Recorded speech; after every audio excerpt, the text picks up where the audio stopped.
एक बार हम लोग गायत्री महामंत्र के माध्यम से गुरु सत्ता गायत्री चेतना को प्रणाम करें।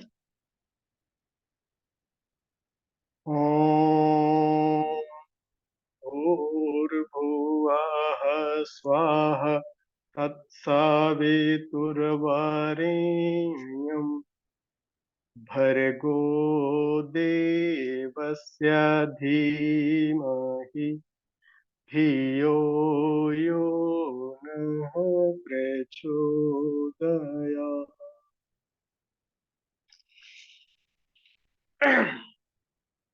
इस कक्षा में उपस्थित सभी स्नेही स्वजनों साधकों को नमन वंदन और आज की इस कक्षा में आप सबका हृदय से अभिनंदन।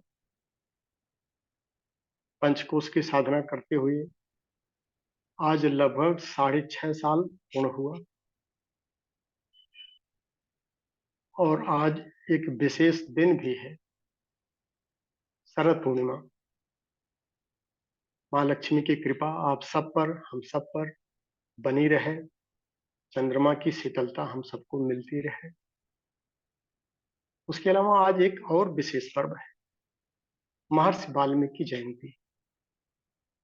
महर्षि वाल्मीकि जयंती पर भी हम हृदय से आप सबको बधाई और ढेर सारी शुभकामनाएं अर्पित करते हैं। महर्षि वाल्मीकि के बारे में कुछ तथ्य हम लोगों को जो पढ़ते पढ़ाते सुनते सुनाए आए हैं। उनका पूर्व काल एक रत्नाकर डाकू का था। देवर्षि नारद के संपर्क में आने पर वही रत्नाकर डाकू उल्टा नाम जपत जग जाना, वाल्मीकि भय ब्रह्म समाना। आज उसी विशेष सत्ता का जयंती भी है। हम सब भी मोटी मोटा अगर अपने जीवन दर्शन को देखें तो लगभग उसी ढर्रे पर अपनी स्वार्थपरता के लिए दूसरों को पीड़ित परेशान करने में भी कोई हेजिटेशन नहीं रहता है। तो जो जीवन हमारा है वो रत्नाकरमय है और इस जीवन को हम महर्षि वाल्मीकि की तरफ अगर लेकर चलना चाहें तो देवर्षि नारद का रोल परम पूज्य गुरुदेव ने किया है और उनके प्राणों से, उनकी चेतना से अनुप्राणित होकर के हम सब उसी दिशा में बहते चले जाएं तो हो सकता है जो हमारी जीवनचर्या आज चल रही है इसी को सिर्फ उलट देना है। नाम का मतलब उल्टा नाम। हमारी जो जीवन साधना चल रही है अभी स्वार्थ पूर्णता से पूर्ण होकर के इसी को परमार्थ परायण बन देने के साधन ही उल्टा नाम जपत जग जाना, हमारा भी कल्याण हो सकता है। इसी रास्ते पर चलते हुए आज चूंकि 6.5 साल हो गया इस साधना को, विज्ञान सम्मत साधना को करते हुए, एक विचार आया मन में कि अगर अपनी जीवनचर्या को साझा किया जाए, कुछ हद तक सफलता अपने को भी मिली है। हो सकता है ये जीवनचर्या मोटी मोटा औरों की जीवन में भी उतरनी चाहिए तो उससे वो भी लाभान्वित हो सकते हैं।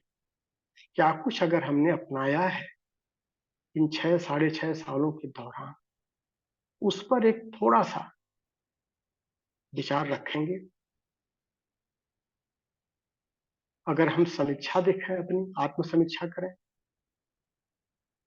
तो जो हमारी उपलब्धियां रही है इन 6.5 साल के दौरान, दो पार्ट उसको लेके चलते हैं। आत्मिक क्षेत्र में कितने प्रगति हम महसूस कर पा रहे हैं और सांसारिक या भौतिक क्षेत्र में कितनी उपलब्धि महसूस कर पा रहे हैं। एक एनालिटिकल अगर अप्रोच रखें तो 60-65% उपलब्धियां जो हमारी क्षमता है उसके अनुरूप भौतिक क्षेत्र में हमको मिली है, प्रसन्नता है उससे। दूसरी अगर हम आंतरिक क्षेत्र की देखें, आत्मिक क्षेत्र की, इसमें भी अपने को अच्छा विद्यार्थी तो नहीं मान सकते, लेकिन 30-35% के साथ हम संतुष्ट होते चले जा रहे हैं। ओवरऑल अगर देखा जाए तो लगभग 50% दोनों मिला करके संतुष्टि है।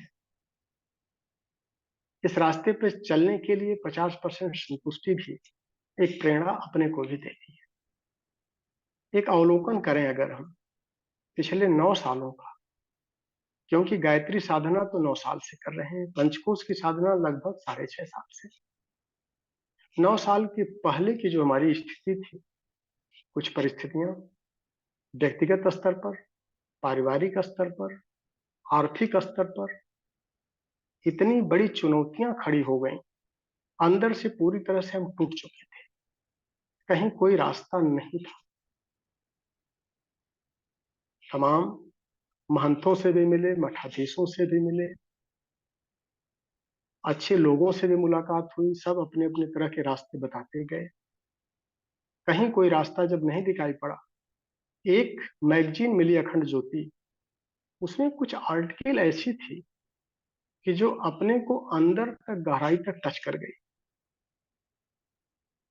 उसी छुअन से धीरे धीरे करके गायत्री की पद्धतियों को समझने का प्रयास किया, और लगभग 2-2.5 साल तक एक पागलपन जो सवार हो जाता है व्यक्ति को, कोई चीज अच्छी मिल जाए, वो पागलपन भी सवार हुआ। खूब जप किया, खूब ध्यान किया, खूब यज्ञ किया, जितने अनुष्ठान हो सकते थे। 9 दिवसीय अनुष्ठान की झड़ी लग गई। 30 दिन का अब अनुष्ठान चला, 40 दिन के भी कम से कम 2-3 अनुष्ठान, 4 अनुष्ठान कंप्लीट हुए। 1.5 लाख, 2.5 लाख, 5 लाख, ये सब जब भी चला, ढेर सारा हवन यज्ञ खूब कराया गया। प्रज्ञा पुराण की कथा हो रही है। समय निकाल करके जो भी छुट्टी का दिन मिलता था, अधिकांश समय हमारा 2-2.5 साल तक इस फील्ड में बीता। कर्मकांड खूब किया, खूब कराया। लेकिन जब समीक्षा करने लगे, ढेर सारे सैकड़ों वरिष्ठ गायत्री साधकों से भी मुलाकात होती गई उस दौरान, प्रशंसा भी खूब मिलती रही, लेकिन अंदर से जो एक आत्म संतुष्टि मिलनी चाहिए, वो नहीं मिल पा रही थी। क्योंकि जिस कारण से हम जुड़े थे, जो विचारधारा हमको इतनी पैनी नजर आ रही थी, एक आकर्षण था उस विचारधारा में, वो साधकों के आचरण में परिलक्षित नहीं होता था। तो हम उसको मान के चल रहे थे कि ये भी एक वाह आडंबर ही है जो दिख रहा है। अगर कुछ लिखा है तो लिखे का फायदा तो अपने को भी मिलना चाहिए। वो आत्मसंतुष्टि नहीं थी, लेकिन हाँ, कुछ परिवर्तन तो था। या ये कह सकते हैं, अगर उसका मूल्यांकन हम अंकों में करें तो 4-5% ही संतुष्टि मिल पा रही थी, उससे ज्यादा नहीं। ये लगा कि चलो रास्ता कुछ तो सही है, लेकिन इसमें और कुछ परिमार्जन की आवश्यकता है। गुरु चेतना से अनुप्राणित होकर के उन्हीं की शरण में इसकी याचना किए, कम से कम और कुछ तो नहीं मांग रहे थे, इसकी याचना जरूर की। क्योंकि यथार्थ क्या है, ताकि उस पर चल करके कुछ अपना तो कल्याण हो सके। सीधे हम कोई चीज मांगते नहीं थे कभी भी, लेकिन हाँ, सामर्थ्य, शक्ति और दिशा, इसकी प्रार्थना जरूर करते हैं, आज भी करते हैं। उसी दौरान आदरणीय बाबूजी से भी मुलाकात हुई, लगभग 6.5-7 साल पहले, और पंचकोश की जो सिस्टम बताया बाबूजी ने, उसको फिर अपनाने का प्रयास किया। धीरे धीरे करके, धीरे धीरे करके इसमें फायदा हुआ, और फायदा उतना हुआ कि जहां पहले हम पूरी तरह से आंतरिक स्थिति में और बहिरंग में छत विक्षत और लहूलुहान हो चुके थे, सारे रास्ते बंद हो चुके थे, वहां आज संतुष्टि है, काफी कुछ भरा पूरा है। परिवार को भी सही दिशा मिल गई। स्वास्थ्य के स्तर पर जहां पर रोगों का कबाड़ा था शरीर, उससे निवृत्ति मिल गई। मन जहां हमेशा अशांत रहता था, चंचल रहता था, उसमें मन में शांति भी हुई, संतुलन भी हुआ, एकाग्रता भी आई। आर्थिक स्थिति जो पूरी तरह से चरमरा चुकी थी, आज बहुत संतोषजनक है, पूर्ण संतोषजनक कह सकते हैं। मन में इच्छाएं नहीं रही, लेकिन जो इच्छाएं आती हैं वो पूर्ण होती चली जा रही। लेकिन पश्चाताप बस इतना है कि आत्मिक क्षेत्र में जो प्रगति होनी चाहिए, अभी उसमें प्रयासों की कमी है। कुछ और प्रयास आवश्यक है, समय मिला तो उसको भी किया जाएगा। अब इन 6 साढ़े 6 सालों में जो पंचकोश की साधना हुई, उसमें हम देखें कि पंचकोश में क्या कुछ किया हमने। शुरुआती दौर में जो विज्ञान सम्मत साधना बताई गई, उसमें क्या कुछ किया। तो जो पहला वर्ष था अन्नमय कोश का, अगर हम उस पर चलें, एक दिनचर्या अपनाई गई। दिनचर्या में जो सोने की आदत थी पहले 5 बजे 6 बजे तक, उसमें थोड़ा संशोधन किया गया, तो 4 बजे उठना शुरू कर दिए। और 4 बजे से 5 बजे तक वही आत्मबोध, उषापान, कुछ स्वाध्याय और कुछ नित्य कर्म, ये सब निपटा करके, और स्नान का जो कार्यक्रम था वो अनियमित था, कभी हो भी जाता था, कभी नहीं भी हो पाता था। और 5 बजे से 7 बजे तक एक लक्ष्य निर्धारित किया कि 2 घंटा साधना करना है। जो कुछ भी क्लास में पढ़ाया जा रहा है, इसको क्रिया के रूप में, उसमें आसन, प्राणायाम, बंद, मुद्रा, जप, ध्यान, ये सब चीजें कुछ करनी है, ये मन में था। पंचकोश की साधना शुरू करने के पहले एक बोल्ड स्टेप जो 2.5 साल की साधना हमने किया, उसमें लिया गया, और ये पंचकोश ने हमको बल दिया। वो बोल्ड स्टेप क्या था? जो हमारा पूजा घर था वो कबाड़ बन चुका था।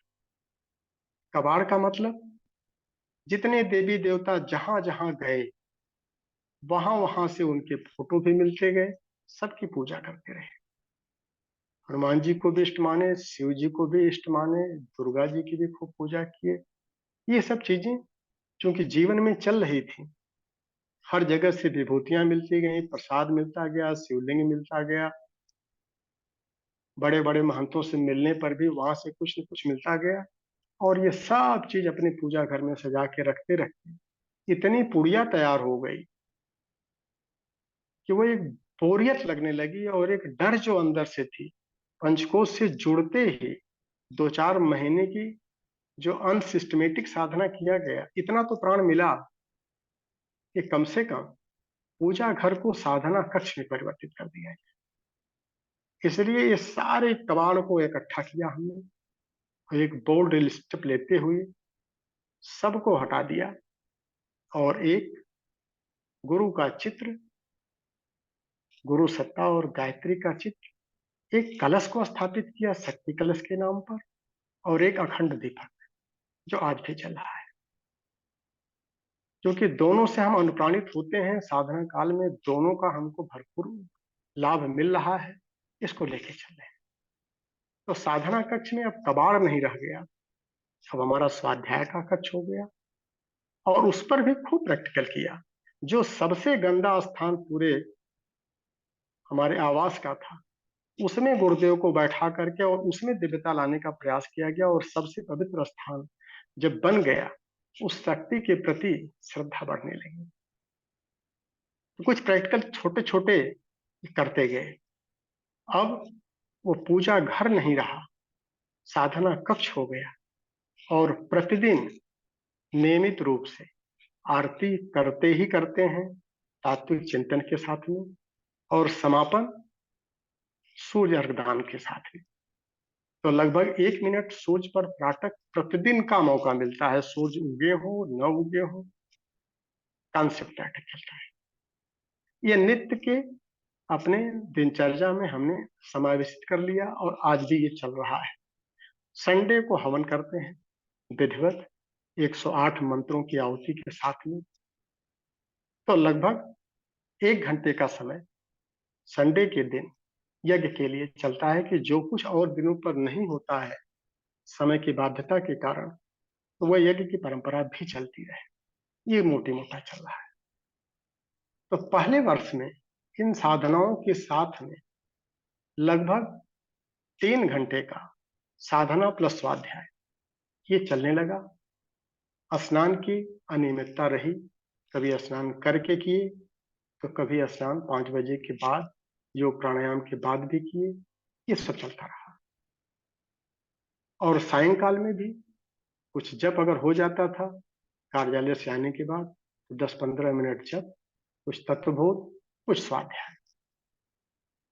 लेकिन वहां पर आत्म संयम का पूरा अभाव था। न समय संयमित था, न विचार बहुत संयमित हो पा रहे थे, न इंद्रियां संयमित थी। तो पहले साल का पूरा 2 सेमेस्टर की कक्षा सिर्फ क्लास में अटेंड करते रहे, लेकिन उसका आचरण में रूपांतरित नहीं कर पाए। और फिर ये फील हुआ कि एक साल हमारा पूरा बेकार गया। जो तत्परता तन्मयता हमको साधना में लगानी चाहिए, इस ज्ञान का, कक्षा तो रेगुलर अटेंड किया, कक्षा कभी नहीं छोड़ा। बहुत इमरजेंसी आने पर अगर कक्षा छूट गई ऑनलाइन, उसका ही वीडियो हमने देखा, नहीं तो कक्षा में उपस्थिति हमारे लिए अनिवार्य थी। जब दूसरे साल की साधना हुई, तो दूसरे और तीसरे साल में प्राणमय कोश और मनोमय कोश की साधना में थोड़ा सा आत्मजल जो बढ़ा, तो आत्म संयम को थोड़ा सा ज्यादा फोकस किया। और आत्म संयम में सबसे ज्यादा प्रायोरिटी समय संयम। जो हमारा अस्त व्यस्त होता था, अनावश्यक कार्यों में भी जो समय लगाते थे, उसको वहां से कट किया, उसको बचाया। और दूसरा प्रयास नियमितता में, तो जो चीजें अनियमित थी उसको अब नियमित कर लिए। और ये महसूस किए कि अब हम कक्षा में जो पंचकोश की कक्षा चल रही है, 1 वर्ष पीछे हो चुके हैं। और फिर अन्नमय कोश हमारा परिष्कृत नहीं हो पाया, उसका पश्चाताप आज भी हमको रहता है। तो क्लास चल रही थी प्राणमय की, और हम साधना अन्नमय की कर रहे थे, और प्राणमय के साथ में डबल लोड पड़ गया। उस दिन महसूस किया कि अन्नमय कोश को ज्यादा परिष्कृत करने की आवश्यकता है, और पांचों कोशों में सबसे ज्यादा हमको इम्पॉर्ट अन्नमय कोश लग रहा है। तो दूसरे साल में जब प्रारंभ किया, तो वही साधना जो पहले 3 घंटे की चलती थी, वो 4 से 5 घंटे की हो गई, क्योंकि समय को संयमित कर लिया। एफिशिएंसी थोड़ा सा बढ़ गई। और जो 4 बजे उठने का कार्यक्रम था, वो 3:30 बजे कर लिया, आधा घंटा और समझौता कर लिया। अब 3:30 बजे से लेकर के 5 बजे तक आत्मबोध, ऊषापान जो कक्षा में बताया गया, फिर स्वाध्याय लगभग 1 घंटे हो जाता था। और फिर नित्य कर्म करते हुए दाढ़ी भी हमारी इसी पीरियड में बन जाती है। ब्रश करना, दाढ़ी बनाना, ऊषापान कर लेना, फ्रेश हो लेना, और स्नान कंपलसरी कर दिया कि 5 बजे तक स्नान करके ही क्लास में बैठेंगे। और ये प्रतिबद्धता आज भी बरकरार है। तो 5 बजे तक मोटी मोटा अगर कहें कि कमर कस लेते हैं साधना के लिए, और कपड़े पहन करके जैसी आवश्यकता होती है साधना कक्ष में प्रवेश करते हैं, और 5 से 7 2 घंटे की साधना, जिसमें जब ध्यान, आसन, प्राणायाम, बंद मुद्रा, इन सब को करते हुए फिर लास्ट में समापन, आरती और सूर्य अर्घ्यदान से। आज भी इसका महत्व हम समझ रहे हैं। उस शक्ति कलश पर भी चिंतन करते हैं, और ये मान के चलते हैं कि उस शक्ति कलश का प्रतीक वहां जरूर है, लेकिन शक्ति कलश यहाँ है। इसमें कितना हमने शक्ति को अर्जित की, अपने को कितना रत्नाकर से वाल्मीकि की तरफ कितना सफलता मिली है, उसके परिप्रेक्ष्य में।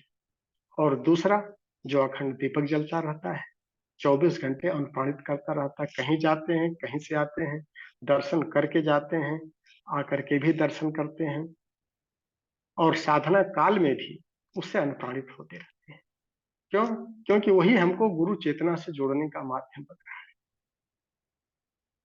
दीपक जलने के लिए जरूर जलता है, लेकिन चेतना अगर हमारे अंदर कितने अंशों में उतर पा रही है, वो हमारा एक माध्यम है। हो सकता है कि इस स्तर पर छोड़ देना चाहिए, लेकिन हम नहीं छोड़ पा रहे हैं।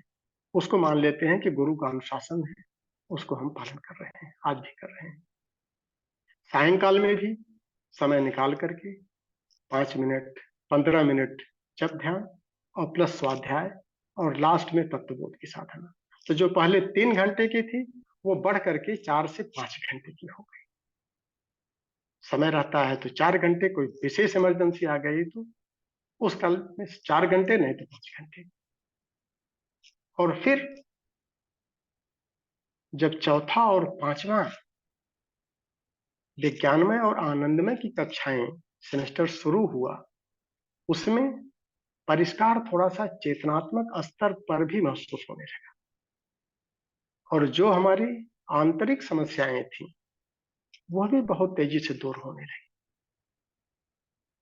तो ऐसी कंडीशन में वहां पर कुछ परिवर्तन की फिर आवश्यकता पड़ी। अब ये परिवर्तन का तीसरा स्टेज था पंचकोश की साधना में। पहली चीज, गुरु अनुशासन को ज्यादा महत्व दिया गया। गुरु क्या है?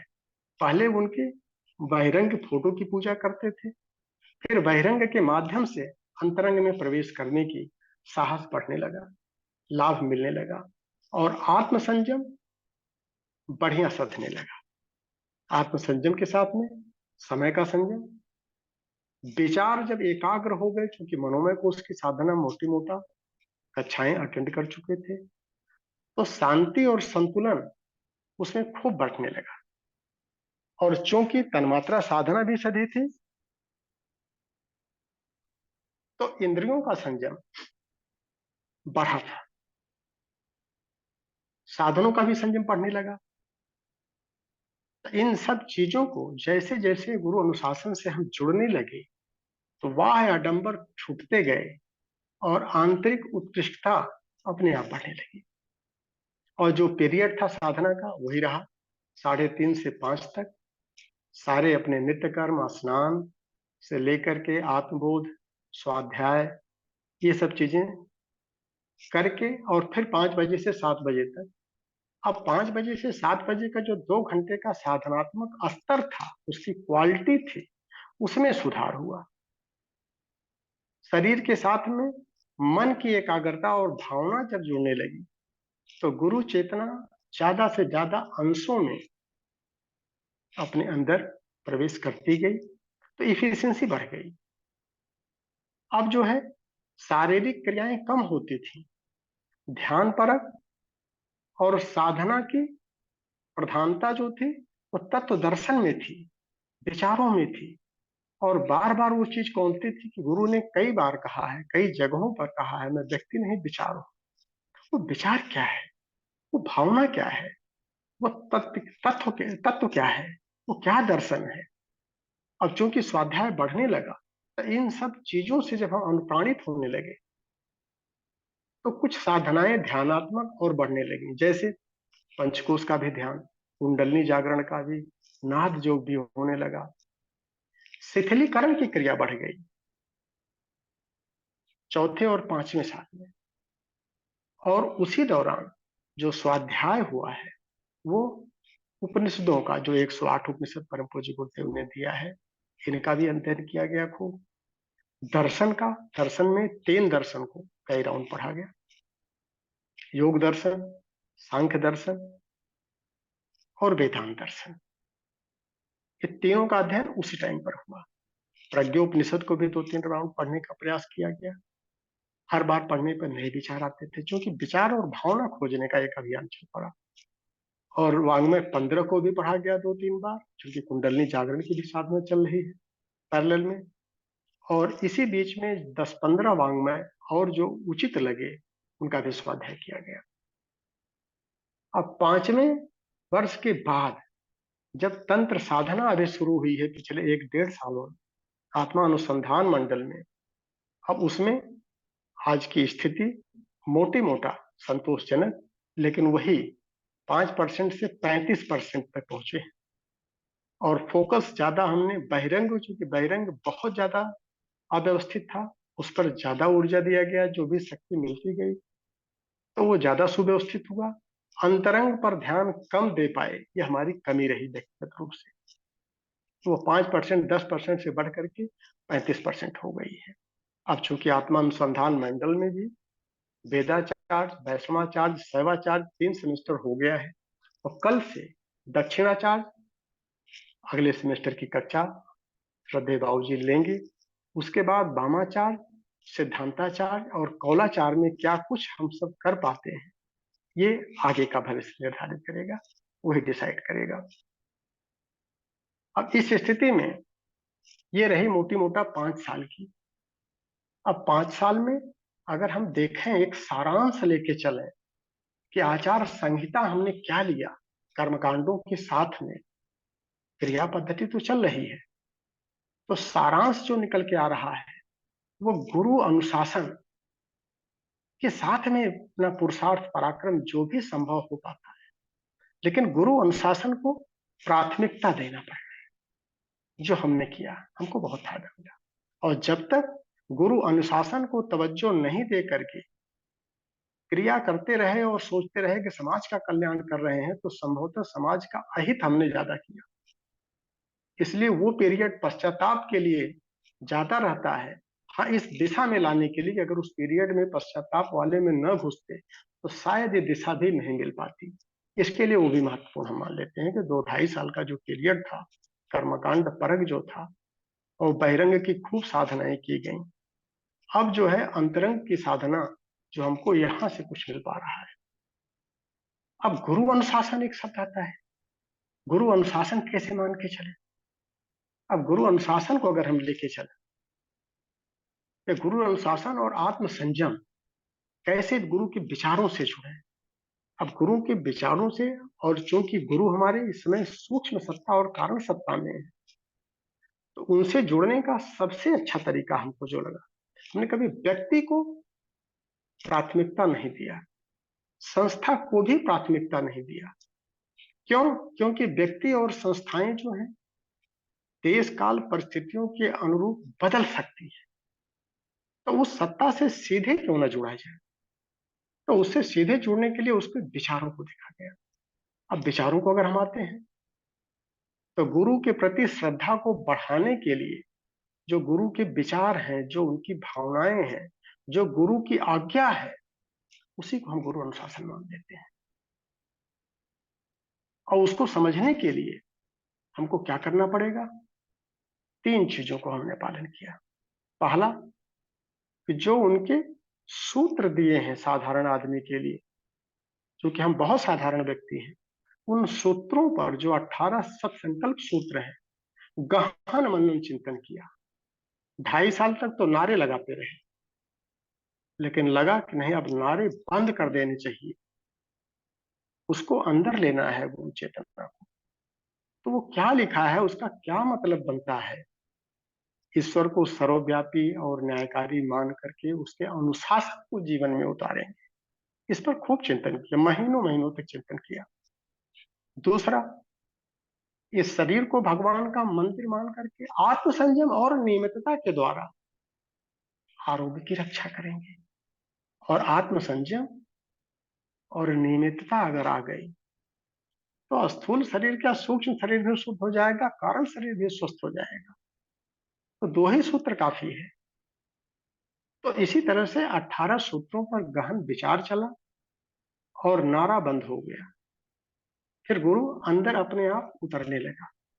तो एक तो 18 सूत्रों का हमने गहन मनन चिंतन किया, जो भी बुद्धि विवेक था। दूसरा, जब महाविज्ञान पढ़ने लगे, तो महाविज्ञान में हमको मिला कि 20 वर्षों में जो परम पूज्य गुरुदेव ने लगभग 2000 आर्ष ग्रंथों का अध्ययन किया गायत्री के यथार्थ स्वरूप को समझने के लिए, उसके बाद जो कलम उठाए हैं, फिर उन्होंने लिखा है महाविज्ञान।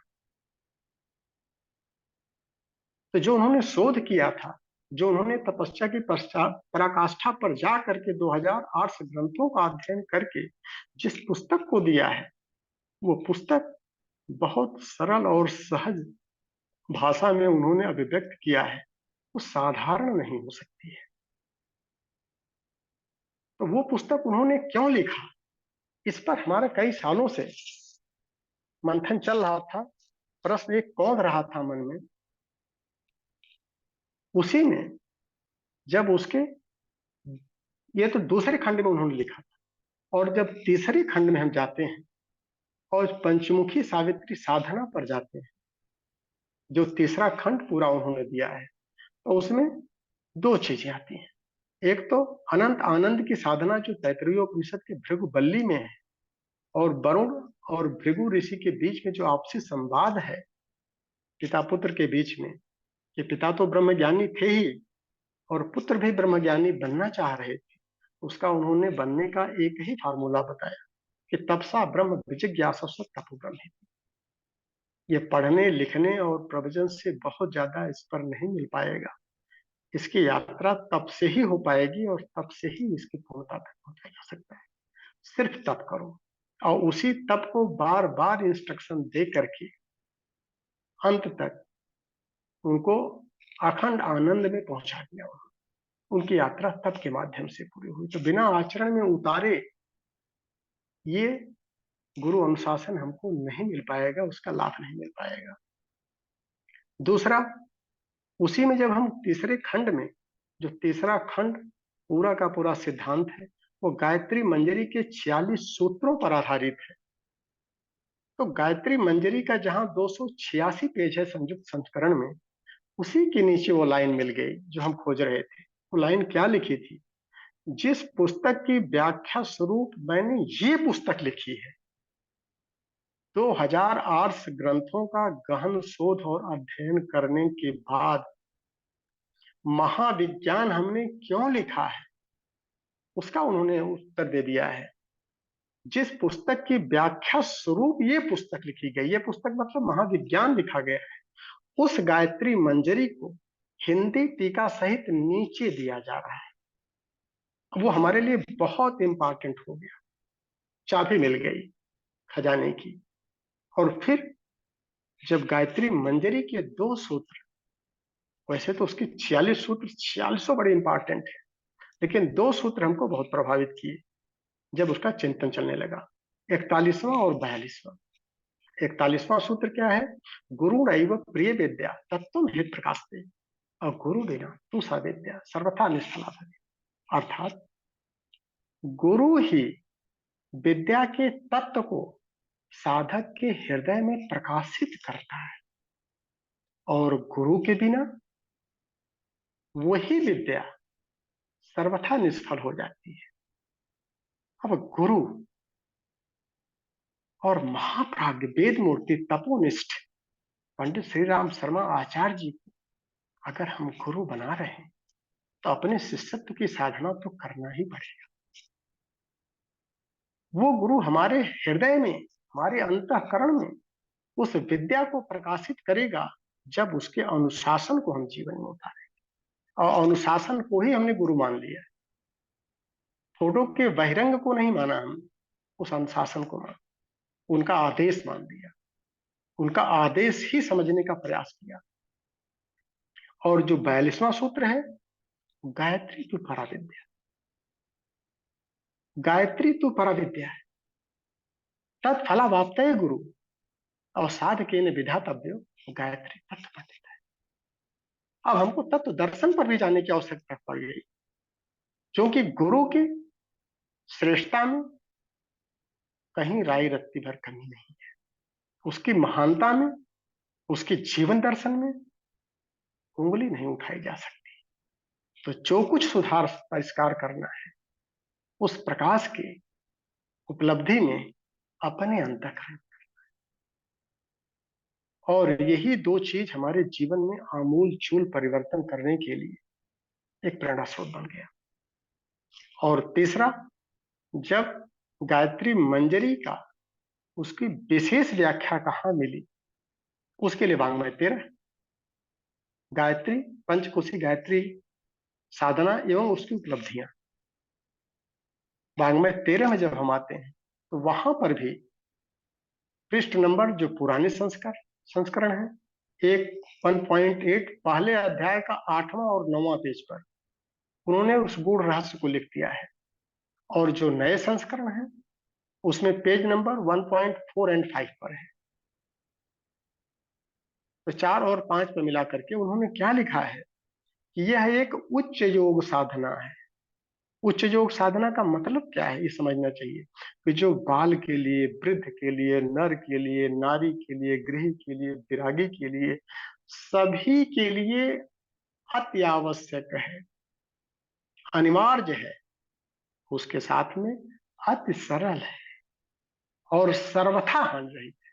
क्योंकि सरल है, सभी कर सकते हैं, ये राजपथ है, और सर्वथा हानि रहित है, इसीलिए उच्च योग साधना है।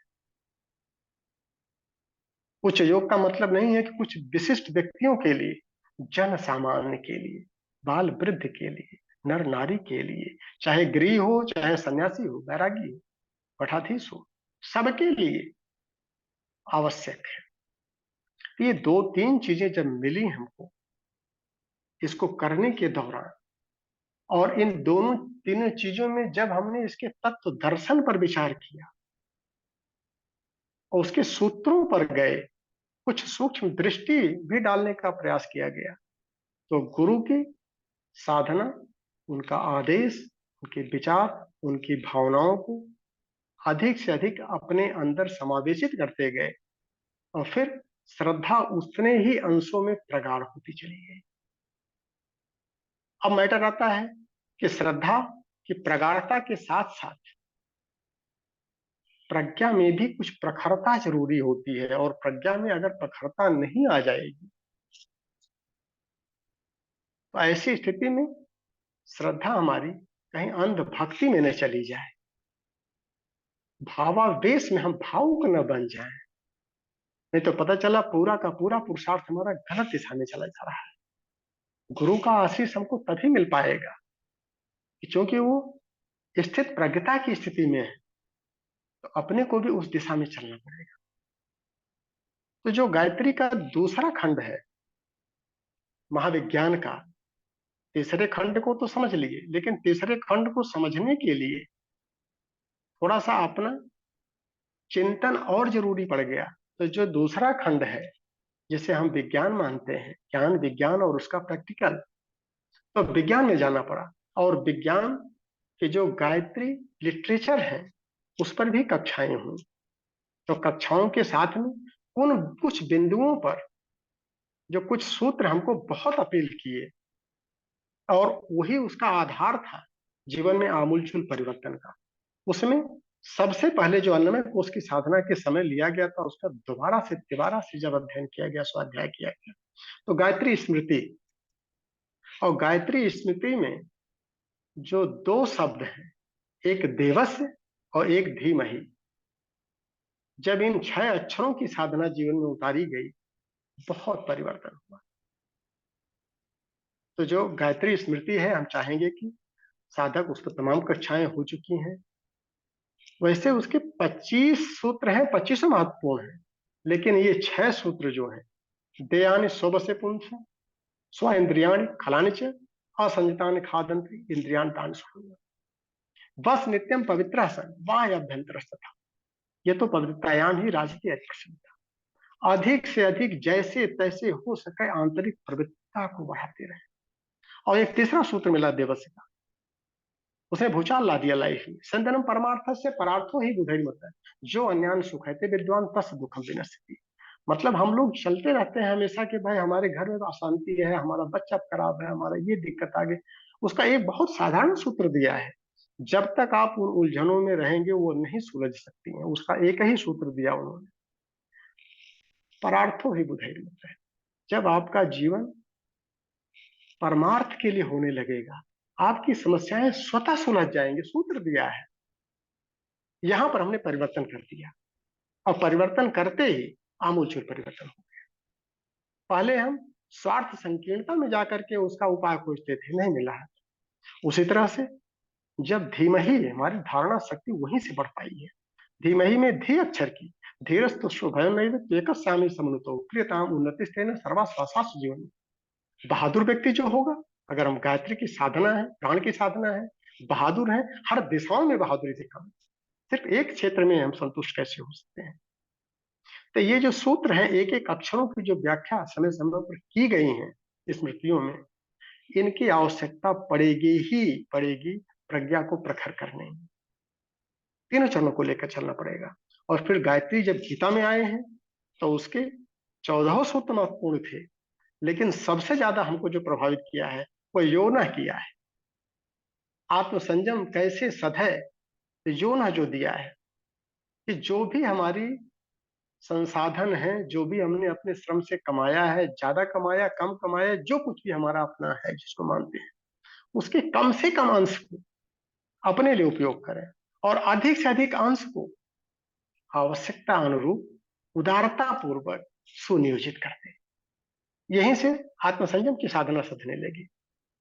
तो खाली क्रिया कर्म करने से ये आसन कर लेंगे, वो प्राणायाम कर लेंगे, ये बंद कर लेंगे, ये मुद्रा कर लेंगे, यथार्थ लाभ नहीं मिल पाया है। और जब हम श्रद्धा को थोड़ा सा प्रगाढ़ करने का प्रयास किए, क्योंकि गुरु अनुशासन क्या है उसको समझने का, प्रज्ञा को और परिष्कृत करके यथार्थ दिशा को लेने का प्रयास किए, तो ये इन सब सूत्रों से मिल गया। और इन सब का एक निचोड़ जब गायत्री उपनिषद पढ़ रहे थे, तो गायत्री उपनिषद में महर्षि मौद्गल और महर्षि मैत्रेय के बीच में जो संवाद चला, तो लगा कि महर्षि मैत्रेय जो है वो स्थूल जगत की स्थापना कर रहे थे और महर्षि मौद्गल्य जो है वो समग्रता में साधना कर रहे थे। और मैत्रेय को सरेंडर करना पड़ा मौद्गल्य के सामने। फिर उनकी भ्रांतियों को उन्होंने दूर जो किया है, उसमें जो दो तीन स्टेप हमको समझ में आए। पहला स्टेप जो उन्होंने गायत्री मंत्र के तीनों चरणों की जब व्याख्या पूछा, तो वेदास छंदांस सप्तुर्वण्यम भार्गो देवस्य कवयो अन्नमाहु और कर्माण धियस तद्दे प्रवीण प्रचोदयात् सविता जागृति। इन तीनों की काफी विधिवत व्याख्या हो चुकी है, इस पर जरूर करें, इसने भी हमको परिवर्तित किया काफी। और दूसरा कि तीनों चरणों की जब साधना हम करने लगे, तो साधना का जो निचोड़ है वो हमारे जीवन में श्री प्रतिष्ठा और ज्ञान को स्थापित कर रहा है कि नहीं, इसमें वृद्धि हो रही कि नहीं, ये दिखना चाहिए। अगर हो रही है तो इसका मतलब कि हमने गायत्री उपनिषद को भी आत्मसात किया है। उतने अंशों में गुरु सत्ता की दी हुई प्रज्ञा प्रखर होती चली जा रही है। और एक जो तीसरा पॉइंट हमको सबसे ज्यादा प्रभावित किया कि गायत्री मंत्र ब्रह्म संदोहन मंत्र है। और ब्रह्म संदोहन का मतलब कि ब्रह्म को कितने अंशों में हम आकर्षित कर पाते हैं, कितने अंशों में हम उसको पचा पाते हैं, और पचाने के बाद कितने अंशों में उसको सुनियोजित कर पाते हैं। इन तीनों को बड़े इंपॉर्टेंट से इस पर गहन समीक्षा की गई। और इसका निचोड़ थोड़ा सा हमने जो अपने ऊपर लागू किया वो उल्टा कर दिया, उससे ज्यादा फायदा मिला। उल्टा कैसे किया? जैसे ब्रह्म को हम मान लेते हैं प्राण है, चलिए प्राण ही को ब्रह्म मानते हैं, और चूंकि पांचों कोषों में प्राणायाम हम कर रहे हैं, तो अन्नमय कोष का जो प्राणायाम, प्राणमय कोष का जो प्राणायाम, मनो, ये सब अग्नियां पैदा कर रही हैं। प्राणाग्नि, जीवाग्नि, योगाग्नि, आत्माग्नि, ब्रह्माग्नि, सब यही तो दे रही हैं। इसी को इतने अंशों में ब्रह्म को हम धारण कर रहे हैं। तो ब्रह्म का आकर्षण अगर हम कर रहे हैं, संदोहन मंत्र है, तो आकर्षण करने के बाद पचाना उसको, और पचा करके अपने कलश को चमकाना। जो कलश हमने शक्ति का स्थापित किया है वो कितने अंशों में शक्तिशाली होता जा रहा है। और तीसरा जो था वो बड़ा इंपॉर्टेंट हुआ कि संधारण क्षमता तो हमारी बढ़ी, उसका उपयोग हमने क्या किया, स्वार्थ में किया या परमार्थ में किया। पाचन शक्ति इंप्रूव हो गई तो भोजन को बढ़ा दिया, या भोजन को कम करते हुए शक्ति और ज्ञान को बढ़ाने में लगाया। और शक्ति और ज्ञान बाहर दिखनी चाहिए बढ़ रही है, तो इसको हमने उल्टा कर लिया। एक उदाहरण अगर दें हम समझाने समझाने के लिए, मान लीजिए हमारी क्षमता 10 किलो है, और 10 किलो क्षमता को हम बढ़ाना चाहते हैं, और बढ़ा करके इसी सूत्र को जो गायत्री उपनिषद में पढ़ा गया उसको बढ़ा करके हम 100 किलो क्षमता करना चाहें, सूत्र है तो हो जाएगा। तो पहले उसको खींच करके 100 किलो करना, उसके बाद उसको संधारण की क्षमता हमारे अंदर है कि नहीं, कलश हमारा चमका कि नहीं चमका, उसको एहसास करना, और फिर उसका उपयोग क्या किया। इस सूत्र को हमने उल्टा कर लिया जब जीवन साधना करने लगे। पहले हम लक्ष्य निर्धारित करते थे, अगर हमारी क्षमता 100 किलो हुई तो हम ये करेंगे, और वो क्योंकि गुरु कार्य होना चाहिए, कि जो विचारों से हम अनुप्राणित हो रहे हैं वो काम होना चाहिए, जो यथार्थ में सृष्टि और समष्टि के बेहतरी के लिए हो। तो जब वो लक्ष्य निर्धारित होता था, तो पहले स्तर पर सुनियोजन को डिफाइन किया, दूसरे स्तर पर संधारण की उतनी क्षमता, हमारी क्षमता 10 रुपए की है तो 100 रुपया हम बचा पाएंगे कि नहीं बचा पाएंगे, तभी हम 100 रुपया कमाएं। हमारी क्षमता 10 किलो से 100 किलो बढ़ा रहे हैं, तो क्षमता का दुरुपयोग ना हो जाए 1 रुपए का या 1 किलो का, उसको निर्धारित किया। फिर हम प्राणाकर्षण किया। प्राणाकर्षण को बाद में रखा, कि जब तक लक्ष्य ही निर्धारित नहीं है तो हम आकर्षण करके और धन दौलत और संपत्ति और साहस और ये सब करेंगे क्या। उसका सुनियोजन, फिर संधारण की क्षमता बढ़ाए, फिर आकर्षण करने लगे, मिलता गया, होता गया। तो जहां जैसी आवश्यकता पड़ी सूत्र वही है। हर साधक अपने अपने विचार से, विवेक से, मस्तिष्क से उस आचरण संहिता को अपना सकता है। और फिर जब गायत्री हृदय में हम गए विज्ञानमय कोश की साधना के समय, तो जब वहां पता चला कि गायत्री का गोत्र सांख्यायन गोत्र है, वो बड़ा अपील किया।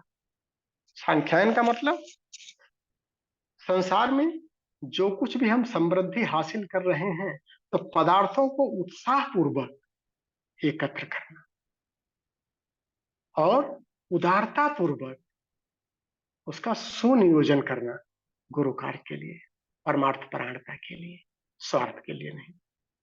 ये सांख्य दर्शन है, ये उसका गोत्र है। यहां से गायत्री उत्पन्न हो रही है। उसके मूल दर्शन को हम कैसे भूल जाते हैं।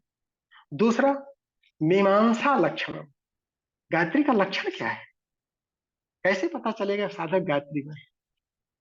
उसका यही था कि वैचारिक उत्कृष्टता जो है वो आत्मगौरव के अनुरूप बन रही है कि नहीं बन रही है, या हम रत्नाकर डाकू बने रहेंगे। रत्नाकर से अगर वाल्मीकि हम बन रहे हैं, तो हमारी वैचारिक उत्कृष्टता हमारे गौरव के अनुरूप भी बन रही है कि नहीं बन रही है, हमेशा चिंतन वही चल रहा है कि नहीं चल रहा। इसीलिए कहते हैं साधना तो हर क्षण चलती रहेगी। वो कहने के लिए 2 घंटे की एक्सरसाइज है, 2 घंटे का अभ्यास है, उसी पैटर्न पर पूरे दिन चलाना है। तो ये लक्षण हो जाएगा गायत्री साधक का, इसको भी अपनाने का प्रयास किया गया।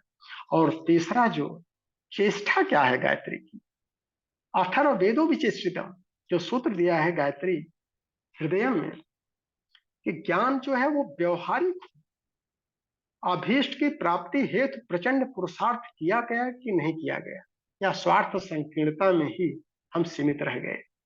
ये बड़ा इंपॉर्टेंट पड़ा। और एक पॉइंट जो और आया प्राणमय कोश की साधना में, हमने खूब प्रैक्टिकल किया।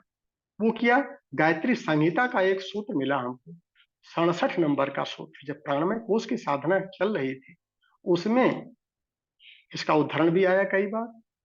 सूत्र क्या था, मुहूर्त योग दोषावा ये अब अमंगल कारण भस्मताम यांति ते सर्वे गायत्र्यास तीव्र तेजसा। जितने भी ग्रहों नक्षत्रों के प्रभाव हैं, उनकी वजह से जो कुछ मुहूर्त या योग का दोष बनता है, ये सब गायत्री के तीव्र तेज से नष्ट भ्रष्ट हो जाता है।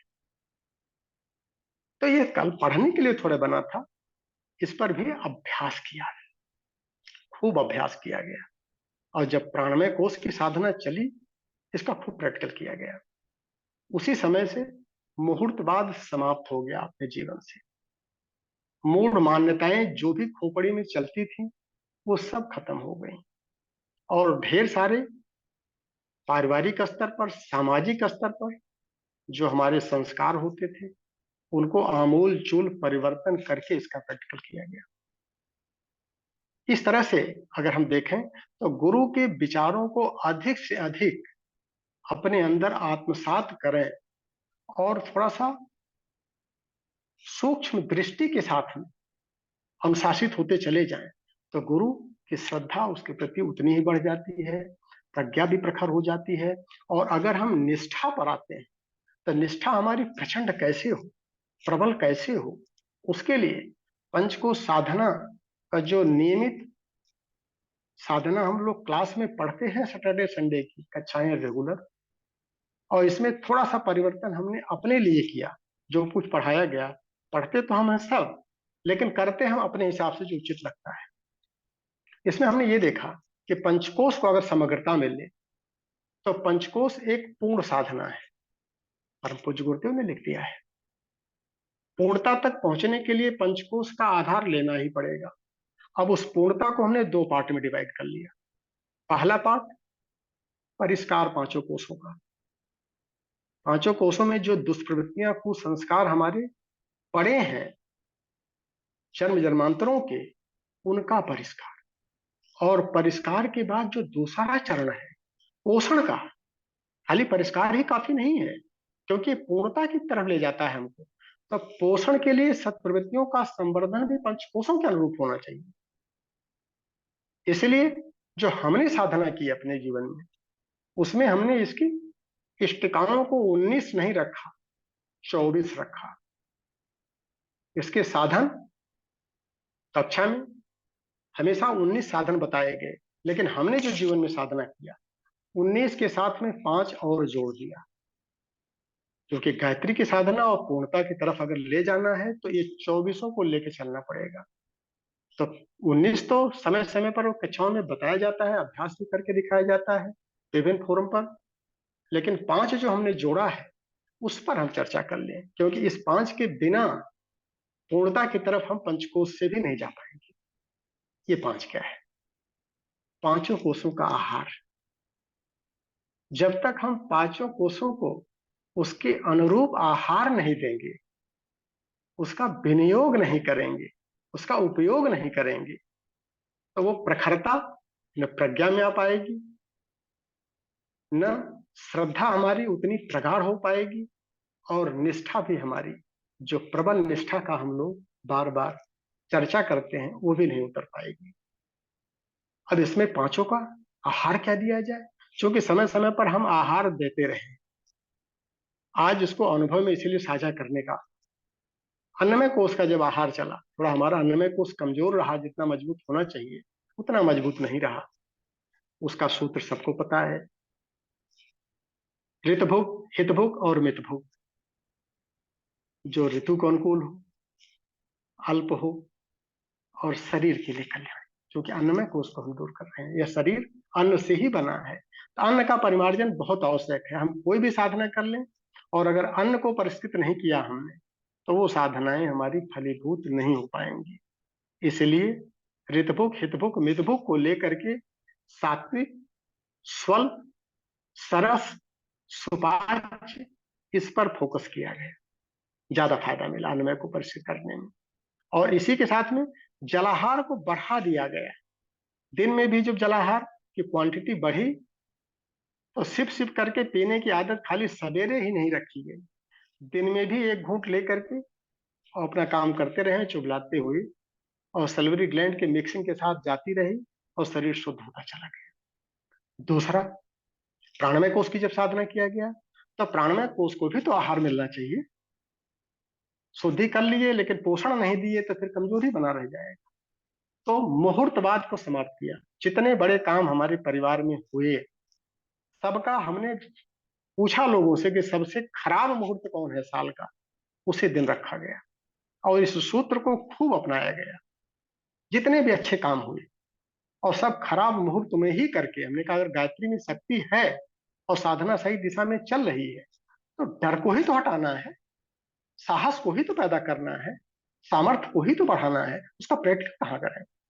और जो भी मूढ़ मान्यताएं थी, सबको हटाया गया। वैवाहिक कार्यक्रमों में, अपने परिवार की शादियों में स्वयं नहीं गए। जहां पर उसके दर्शन को नहीं पालन किया गया, वहां का बाइकाट खुद व्यक्तिगत रूप से हमने किया। इसके लिए भी एक साहस चाहिए। अंतिम संस्कार में भी आमूल चूल परिवर्तन शास्त्र सम्मत के अनुसार किया गया। तमाम मैगजीनों में भी निकले समाज के लिए। अधिकांश साधकों को अरे हम कैसे कर पाएंगे, साधना कर रहे हैं लेकिन हम कैसे कर पाएंगे? इसका मतलब प्राणमय कोश उनका नहीं जागृत हो सकता है। तो तमाम इस तरह की स्थितियां और परिस्थितियां जो हमारे सामने आई, उस पर खूब प्रयोग किया गया। क्योंकि गुरु अनुशासन पालन कर रहे हैं, वहां गुरु अनुशासन फेल हो जाता है हमारा।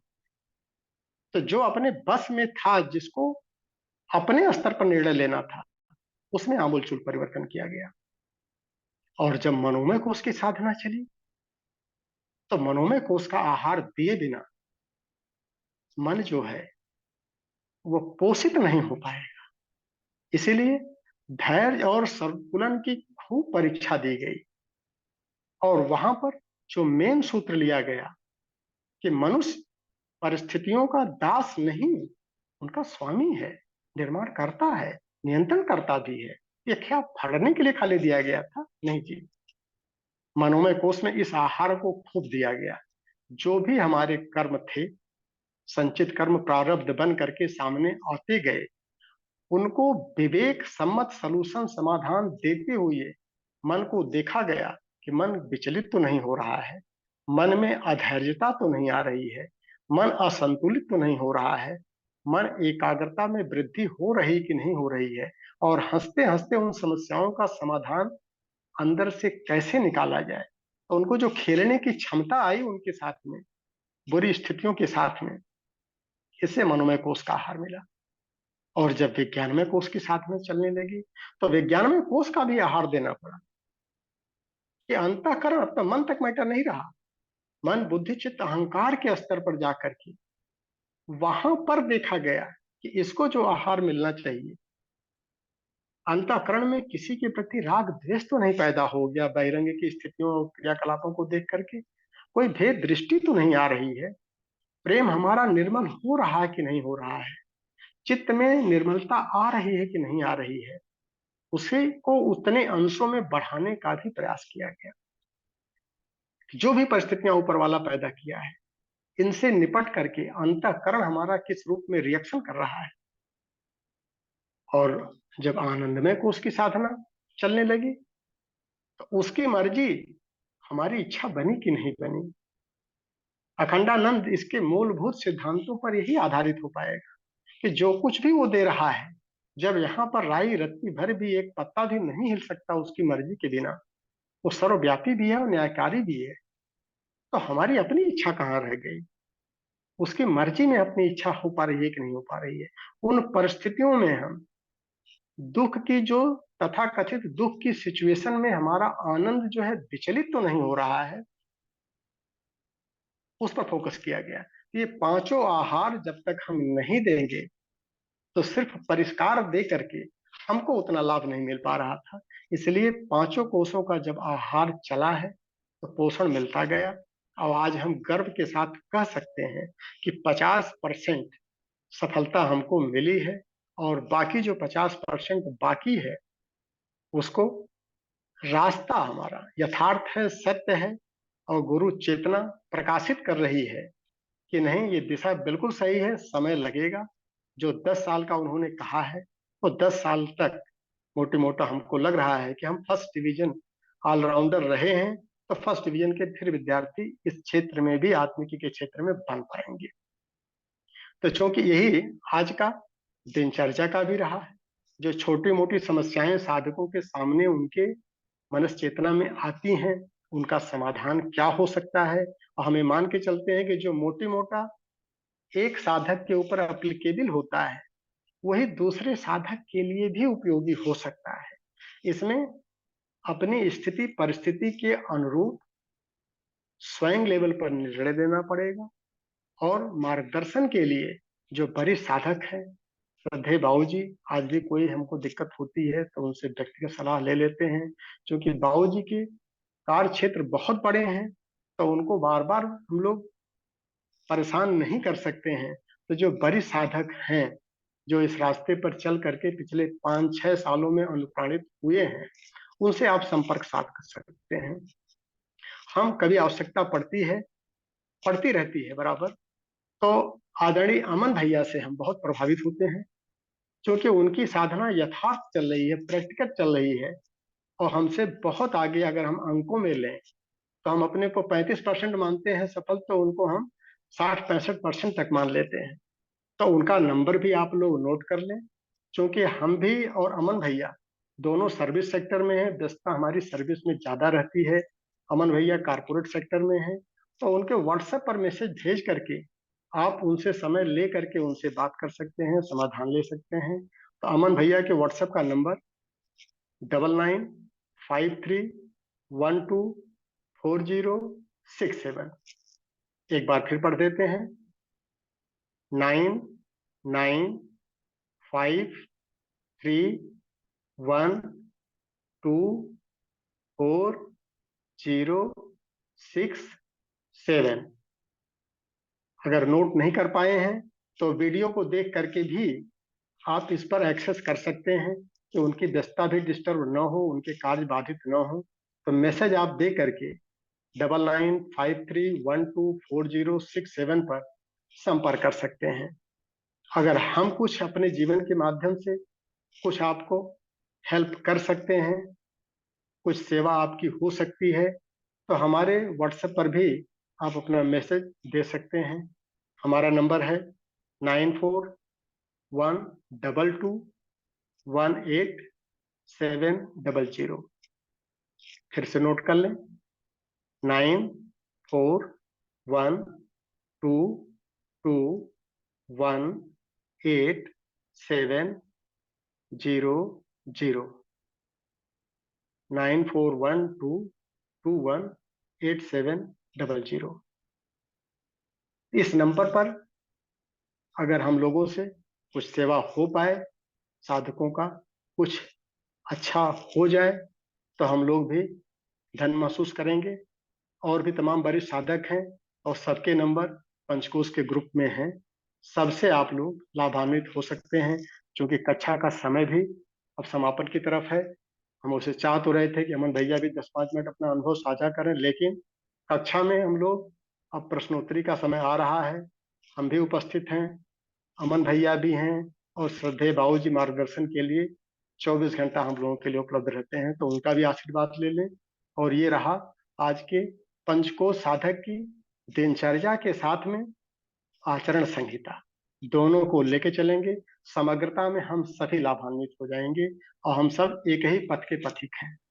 तो अमन भैया, हम चाह रहे हैं कि अब बाबू जी को भी लाया जाए, बाबू जी का भी मार्गदर्शन लिया जाए। जी भाई साहब, बहुत बहुत धन्यवाद। हम जी बाबूजी से निवेदन है और अपने प्रश्नों को पूछा जा सकता है।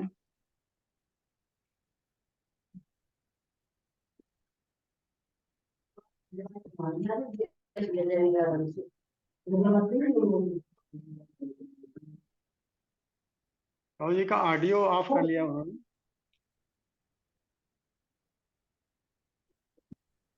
प्रणाम बाबू जी। जी प्रणाम।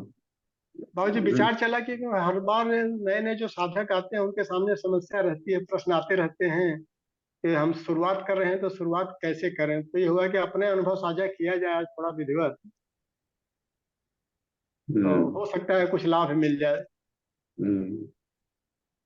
जी मोटिवेशन मिलता है कि जो आगे बढ़े हैं वो कौन कौन से साधना पद्धति अपनाए, उनका आहार कैसा रहा, उनका दिनचर्या कैसा रहा। हर कोई को, जैसे संत नानक देव का, जैसे उनका भी जन्मदिन आज ही के तारीख में था, कार्तिक पूर्णिमा को। तो जी। लोग जानना चाहते हैं कि वो किया क्या, उन्होंने अपने नाना तत्व को पाया कैसे, किनको इष्ट माना, कैसे वो किए। तो संत कबीरदास को अपना इष्ट मानते थे। कोई ना कोई आदर्श पुरुष रहता है उनसे। करीब 71 वर्ष पुराने उनका जन्म हुआ था कबीरदास का। तो कोई ना कोई एक पाथेय बनता है कहीं। जैसे हम लोग अपने इष्ट को, पूज्य गुरुदेव को आदर्श पुरुष मान लिए, तो उन्होंने अपने बचपन से लेकर के पूरे लाइफ स्टाइल को किस ढंग से जिया, किन किन चीजों को। तो उन सूत्रों को आदमी पद चिन्हों पर यदि चलता हो तो, और उन्होंने बताया किया कि सामान्य साधक कैसे पाएंगे, तो कुछ न कुछ जरूर सूत्र बताते हैं। तो अभी जैसे मान लीजिए कि इनका या किसी और का भी हमने, जैसे विवेकानंद से भी हमने काफी कुछ सीखा है, मोटिवेशन लिया है। श्री अरविंदो से लिया है जिन्होंने लिया, और सबसे बड़ा है कि उपनिषदों से लिया, सीधे सीधे डायरेक्ट ही हमने किसी अन्य संत महात्माओं के व्याख्यान प्रभावित नहीं कर पाए। पता नहीं क्यों लगता था कि ये सब पिछले जन्मों में ऐसा हो चुका है कि क्या। लेकिन ये जो उपनिषद के भीतर प्रवेश किए तो शुरू से ही उपनिषद को ही आधार बनाया कि टेक्स्ट भी क्यों नहीं पढ़ रहे, ईश्वरीय वाणी को डायरेक्ट पढ़ें। और अपने साइंस बैकग्राउंड था तो उसको साइंटिफिक पृष्ठभूमि में उसको समझने की कोशिश किया जाए कि आने वाला युग भी साइंटिफिक ही रह रहा है, तो उसमें प्रैक्टिकल में कहीं भूल नहीं होती है। एक फायदा है, किसी भी प्रैक्टिकल को वैज्ञानिक ढंग से किया जाएगा तो उसमें साइड इफेक्ट यानी उसके दुर्घटना या रिजल्ट में देर नहीं लगती, हाथों हाथ रिजल्ट मिलता है। हमने उसी क्रम को अपनाया कुछ जो घाटे हुए प्रैक्टिकल करने में, तो हर एक प्रैक्टिकल पर काफी गहरा समय दिया। एक एक कोर्सों पर भी हमने 5-5 साल समय दिया है, तो 25 साल तो हमें लग गए थे एक एक कोर्सों को आर पार करके अपने बिल्कुल पूरी तरह कमांड में लेने में। तो उससे पाया गया कि और शुरुआती दौर में काफी अधिक सघन था। पूज्य गुरुदेव की सानिध्य मिलते ही पंचकोश का ही हमको दीक्षा दिया, शुरुआत ही पंचकोश से कराए और पहले ही दिन से और शुरू कर दिए पंचकोश को पचाने का। गाइड करते रहे 10 साल तक लगातार, उनके गाइड मिलते रहे और फील्ड वर्क में प्रैक्टिकल करते रहे, तो उसमें अधिक लाभ मिलता रहा। और एक एक सूत्रों को अपनाया है, जैसे 19 क्रिया योग है तो किसी पर को हल्का नहीं समझे, तो पाए कि बहुत ही एक से एक ताकतवर सब फार्मूला हैं और एकदम सामान्य का कहें अति सामान्य स्तर का संसार के ढर्रे में जीवन जी रहे थे। रोगों का कबाड़ शरीर बन गया था सभी तरह के। साइनस तो 28 साल तक साइनस ही खत्म नहीं हुआ, लगातार कंटिन्यू 28 साल तक साइनस ढोए थे। समझिए कितना, साइनस का मतलब है कि बॉडी रेजिस्टेंस पावर बिल्कुल ही कमजोर है। तो वहां से लेकर के आज बिल्कुल ही अब कोसों दूर सब भाग चुके हैं सारे डिजीज पे। तो ऐसा लगता है कि ये जो गुरुदेव ने कहा कि जो रोग दुख है मनुष्य के लिए बनाए ही नहीं गए, तो पहले समझ में नहीं आ रहा था कि कैसे, जबकि अन्य संतों का सुनने को मिलता था कि शरीर रोगों का घर ही होता है, तो बिल्कुल कैसे उलट पलट के रख दिया, या पीछे के संतों को कैसे हो गया क्या बात। हमने पाया कि शरीर पूरा का पूरा एक वैज्ञानिक यंत्र है और इसमें कोई भी ऐसा तत्व नहीं है जो कि डिजीज में हो जाए। तो सिर्फ या तो थॉट गलत है या फिर एक्शन गलत है, तो इन्हीं दोनों को केवल बैलेंस कर दिया जाए, क्रिया और भावना का। तो इन्हीं पर अधिक काम किया और हर एक चक्रों में बिल्कुल साइंटिफिक वे में हार्मोनल सिस्टम का डिसऑर्डर को पहले ठीक किया और फिर जाकर के जो प्राणिक है 10 प्राणों पर, इस पर भी एक एक प्राणों को देखा कि इसका क्या नेचर है, कैसे होता है और प्राणों को एक्टिवेट करने पर के लिए क्या लाभ मिले। इन सब में बड़ी भूमिका रहती है कि जो ज्ञान पक्ष है, मन इधर उधर भागता है, सबके भागेंगे क्योंकि वो अपने सुख के अनुसार जाएंगे, उसमें थोड़ा टाइम लगा। लेकिन उपनिषद का विज्ञान ऐसा है कि बिल्कुल ही टेढ़े मेढ़े एड़े मेढ़े मन को भी बिल्कुल ही कमांड में ले लेता है। तो विज्ञान में कुछ है, उपनिषद यानी विज्ञान में कुछ। तो जैसे जैसे एब्सोल्यूट ट्रुथ की जानकारी मिलती गई और साधना की प्रखरता बनी रही, तो टॉक्सिन निकालने का क्रम जारी रहा। पर डे अध्ययन, पहले तो हम 8-8 10-10 घंटा लगातार 8 साल पढ़े हैं, जिससे कोई तैयारी करता है ये सब का। तो उस तरीके से हमने 10 घंटा लगातार 8 साल स्टडी करने में लगा दिया, सिर्फों का, उपनिषदों का, वेदों का, सारे दर्शनों का। जो भारतीय दर्शन में है उसमें से आत्मिकी वाला कितना है, हमने सिर्फ आत्मिकी को फिल्टर किया। उसमें सारे वेद में तो सारे ज्ञान विज्ञान पूरा अपरा प्रकृति है, उसमें से कहाँ कहाँ पर आत्मा से रिलेटेड है। तो सवितुर वरेण्यम का केवल काम किया इसमें कि हम जब सविता सर्वव्यापी है तो उसको हम कहीं भी वर्ण कर सकते हैं, फिर चैनल क्यों बदले। इसमें कुछ नए भी रिसर्चेज आ गए। जैसे महामुद्रा में पहले था कि महामुद्रा अलग था, महाबंध अलग था, महावेद अलग था। हमने सबको पहले अलग अलग किया, फिर कंबाइंड करके देखा। इसको कंबाइंड करने से एक नया टेक्निक तैयार हो गया, तो वो इसको आरती महामुद्रा कर सकते हैं, यानी ऋषि द्वारा प्रैक्टिकल करके एक नए मोल्ड में ले आना। तो पाया कि तो महापावर जुगा बन गया एक ही बार में। और ये किसी को भी जो करेंगे तो थोड़ा सा भी बहुत ही, तो कुछ नए नए को भी उसमें प्रैक्टिकल्स में जुड़ते गए, गुरुदेव का गाइडलाइन मिलता रहा। 87 में आते आते उन्होंने पहले तो आनंदमय कोष में हमको बहुत 45 दिन तक रखा गुरुदेव ने अपनी तरफ से। तो फिर उसको फिर ताकि एक अनुभूति हो जाए कि वो क्या लेयर होता है, फिर पटक दिया आनंदमय कोष में। फिर अपने से तो ढूंढो, अपने से ढूंढते ढूंढते 85 में मिल गया कि ये पदार्थों के भीतर से जो बायोप्लाज्मा है उसको भी नेकेड आई से विजिबल होने लगे थे। और ये बात भी तो भीतर के तब रह गया कि शरीर से कैसे अपनी आसक्ति को हटाएं, जोड़ें, करें, दुख कष्टों का क्या अस्तित्व है। तो 87 में उसकी परीक्षण भी होगी, पूरा पसलियां वगैरह टूट गई, ये सब माने टीवी वगैरह सब टूट गया था, मेजर एक्सीडेंट था, स्पॉट डेथ वाला। लेकिन उस समय एब्सोल्यूट ट्रूथ को, हिरण्यगर्भ, पूरी सत्ता का जो मेन केमिस्ट्री है उसको देख लिए। तो ऐसे धीरे धीरे करके प्रैक्टिकल चलते गए। लेकिन आज भी एक भी दिन नागा नहीं रहता जब हम उपनिषद को में और स्वाध्याय नहीं करते हैं। उपनिषद ही हमारा पाथेय है और वो विज्ञान में कुछ गाइड करता है। और साथ ही साथ में अवधूत उपनिषद पर भी काफी काम किए, जो कि हर हाल कैसे मस्त रहा जाए, यानी दुख में दुख का एंजॉय कैसे लिया जाए।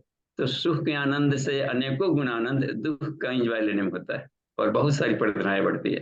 तो ठीक है सुभाष जी, आपको बहुत बहुत आभार, अपने अनुभव से सबको प्रेरित किए, और निश्चित रूप से हमेशा टॉपर रहे हैं तो इसको भी अचीव करेंगे। अमन जी के प्रगति से हमको संतुष्टि मिलती है। और भी साधक हैं, नितिन जी जैसे हुए, तो ये लोग अभी कुछ और भी रेगुलर साधक हैं जो मौन साधना व्रत के रूप में भी कर रहे हैं। लेकिन ये रहता है कहीं ना कहीं पर एक थोड़ी सी भी ये रहा है कि झिल्ली आ रही है, एक डार्कनेस आ रहा है चेतना पर। तो हम बिल्कुल उपलब्ध हैं सिर्फ साधकों के लिए, जिनको तपस्या में गहराई चाहिए। तो अब हर महीने के लिए एक कम से कम एक सप्ताह का समय निकालेंगे, जो कि सचमुच में एक्चुअली तपस्या को प्रखर बनाना चाहते हैं, तो आमने सामने रह के तप कर सकते हैं। तो उसके लिए आपने एक विधिवत प्लान वे में पाँच या मिनिमम एक, मैक्सिमम 5, इतने ही को हम सोचे हैं कि लेकर के चलें, ताकि अधिक काम किया जा सकता है। तो जिनको लगता है कि हम नौकरी से, घर से, परिवार से बैलेंस बनाकर समय निकाल सकते हैं आत्मिक विकास के लिए, तो इसी और रिसर्च और स्कॉलर ग्रुप से उभर कर आ सकते हैं। ठीक है, धन्यवाद। आगे प्रश्नोत्तरी देखा जाए क्या। बाबू जी, एक प्रश्न आया है आचार्य जी का। तो उन्होंने पूछा कि पंचकोश से जो उपलब्धियां मिल रही हैं, इनका जो है सुनियोजन कब किया जाए। सुनियोजन उसी दिन कर देना चाहिए। आग गर्म है तो उसी समय हथौड़ा मारा जाए, नहीं तो फिर सिरा जाएगा तो फिर बर्बाद। आँच दे दी है, लिट्टी सेकना है, तो उसमें भी तुरंत किया जाए। तो बाएं हाथ को से दाएं हाथ में भी न जाने दें। कहा है कि यदि बाएं हाथ में नोट है तो ऐसा नहीं कि दाहिना हाथ अशुभ होता है, हो सकता है कि विचार बदल गया। तो पर डे हम रिसर्च करते हैं हर दिन नया नया, लेकिन कोई नहीं मिलता है तो उससे शेयर करें, तो आकाश में फेंक देते हैं कि जो भी रिसर्च कर रहा हो विश्व में उसको चला जाए बस। तो इसलिए पर डे हमें, पर डे कमाए पर डे बांटे। कबीरदास पर डे कंबल बुनते थे, पर डे बेचते थे, नहीं बिकता था तो दान करके आ जाते थे कि कल के लिए कल कमाएंगे। बासी रोटी कौन लेके खाए। तो कल का ज्ञान कल ही के लिए पुराना था, जहां उसी ज्ञान पर जी लिए तो फिर डर रहेगा और भाव शून्य उपासना होने लगी, प्रगति ठप हो जाएगी। तो उसका देखा जाए, जो भी भाव आता है कि गुड यूज कैसे करें। जी अमन भैया, देखा जाए कोई और प्रश्न है क्या, क्योंकि हमारे मोबाइल में दिख नहीं रहा था, बीच में आ रहा था। क्या किसी का हैंड रेज अगर अभी तो नहीं हुआ है? कोई प्रश्न अगर हो तो प्रश्न रखा जाए, नहीं तो फिर हैंड रेज पर लोगों से पूछा जाए कहाँ कहाँ दिक्कतें आ रही हैं।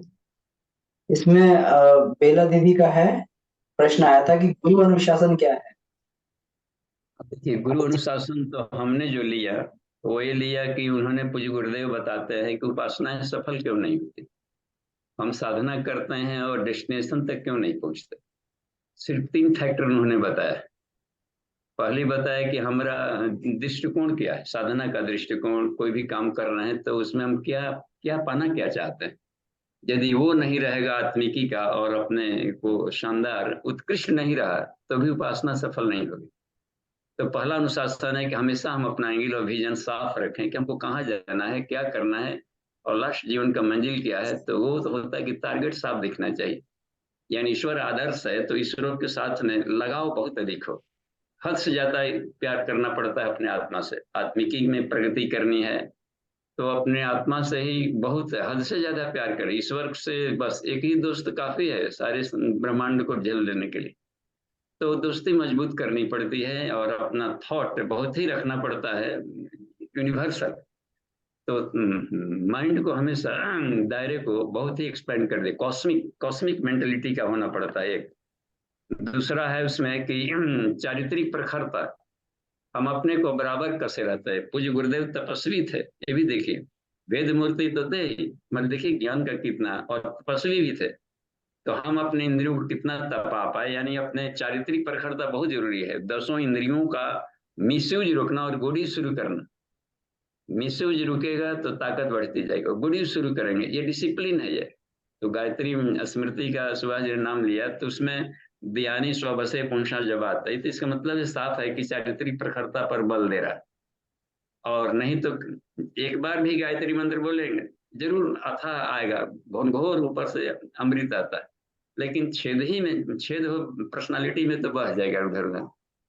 और वो मैक्सिमम गुडी जो विश्वामित्र ने गायत्री का दृष्टा तो बने, लेकिन सावित्री के प्रयोक्ता थे वो, और एक बूंद भी अपने स्वार्थ में खर्च नहीं किया। विश्वस्य मित्र विश्वामित्र कहा है, जो पूरे विश्व ब्रह्मांड का मित्र बनकर उस ऊर्जा को दे रहा।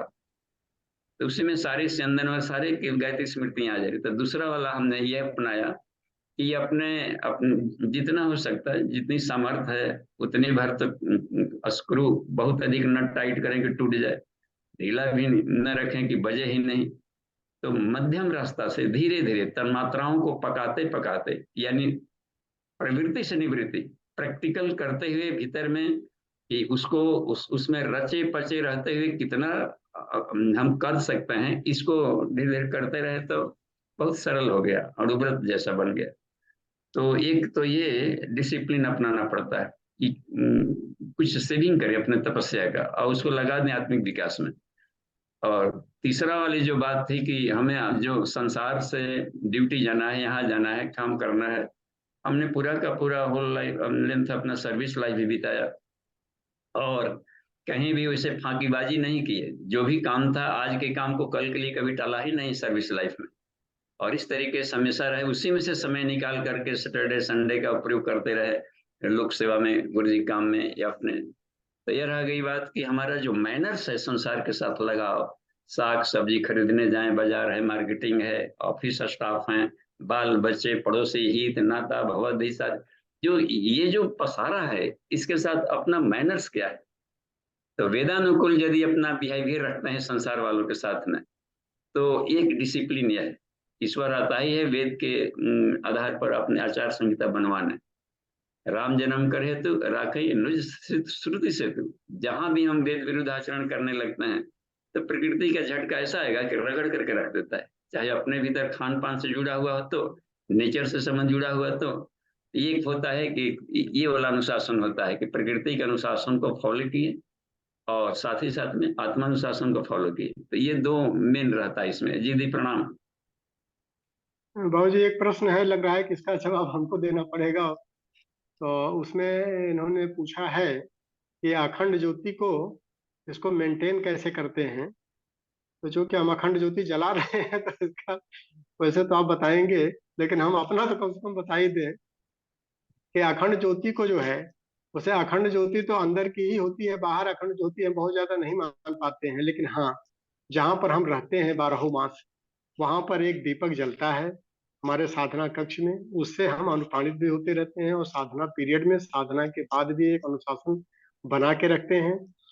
और दीपक को 2 बार या आवश्यकता पड़ने पर 3 बार ठीक भी किया जाता है। वैसे 2 बार ठीक करने में, चूंकि सुबह और शाम आरती कंपलसरी है हमारे यहाँ, शाम को निराजन आरती परिवार में बच्चे और मैडम करती हैं, और सवेरे चूंकि साधना कक्ष का पूरा उपयोग हम करते हैं तो हम विधिवत आरती करते हैं। और बाहर अगर जाना होता है तो फिर उसी दीपक को, ज्योति को आत्मसात करते हुए उसको शांत करते हैं, और बाहर से जब लौटते हैं फिर जला लेते हैं। तो जब तक हम यहाँ रहते हैं तब तक उससे अनुप्राणित होते हैं, और बाकी सूक्ष्म दीपक जो है, गुरु चेतना अंदर प्रकाशित होती जा रही है। तो इस तरह से इसका अनुशासन का पालन अपना करते रहते हैं। बाबू जी आप बता दें, बाकी हमने जो करते हैं हमने बता दिया है, हमको बहुत फायदा मिल रहा है। देखिए हम बड़े अटपटांग साधक हैं, अवधूत हैं, तो हमको दिया बाती से कभी लगाव ही नहीं हुआ। कहीं उद्घाटन करना होता है तो वहीं पर शायद जला पाते हैं। हमेशा हमने आत्मिक प्रकाश को महत्व दिया है, अप दीपो भव। इसको बुझने नहीं दिया कभी। और अखंड ज्योति का मतलब ईश्वर को हमने लिया, इस दीपक को नहीं लिया। अंधड़ तूफान चलेगा, फिर लैंप लाइए, फिर वो लाइए, फिर झांकते रहिए कि उसका दिया बाती कहाँ पर है क्या। इस सारा का सारा हमको लगा, ये हमको माइंड डिस्टर्बिंग लगा था। तो हमने सीधे किया कि हम, जब अखंड का मतलब होता है ईश्वर कहीं भी खंड खंड नहीं है, हमने देख लिया कि पूरा यूनिवर्स ईश्वर के प्रकाश से प्रकाशित है। उससे अपने आप को ट्यूनिंग करने के क्रम को रखा, इसको हमने खंड युक्ति माना। तो इसमें हमको न दिया की जरूरत पड़ी, न बाती की जरूरत पड़ी।